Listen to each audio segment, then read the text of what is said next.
Es un encuentro muy emotivo.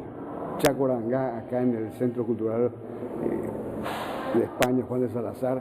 Bueno, un acontecimiento muy especial. ¿Y usted es cantante? ¿Cómo se llama? Emma Cuañerí y pertenezco al pueblo Com, más conocido por Tobas. Esta noche usted hará una presentación para deleitar al público. Sí, esta noche canto acá en este centro cultural, que por cierto es muy hermoso el centro cultural. Y bueno, voy a cantar un tema que es muy antiguo, nosotros diríamos de un lenguaje antiguo, este canto.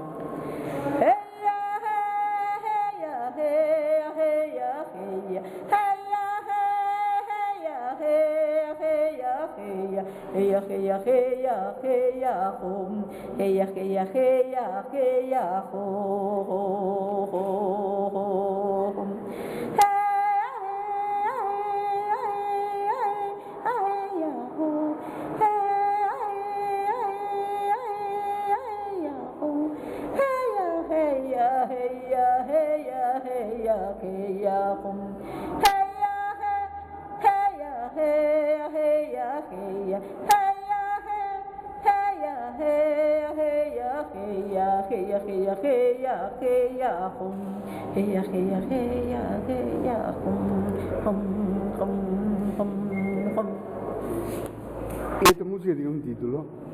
Lo que está cantando. Son canciones que se cantan al amanecer, como en agradecimiento al nuevo día. Qué bueno. ¿Y hace tanto tiempo que usted canta? ¿Cuánto tiempo hace que usted canta? Y hace más de 30 años que canto. Hace más de 30 sí. años. Y dígame. La función que hago es rescatar las canciones antiguas como este tipo de canciones, y después también hago otras nuevas que van surgiendo, un poco, tiene más palabras, digamos, ¿no? Porque este es el lenguaje antiguo, así que hoy vamos a tener esa oportunidad de escuchar también ese variado repertorio. Gracias a ustedes.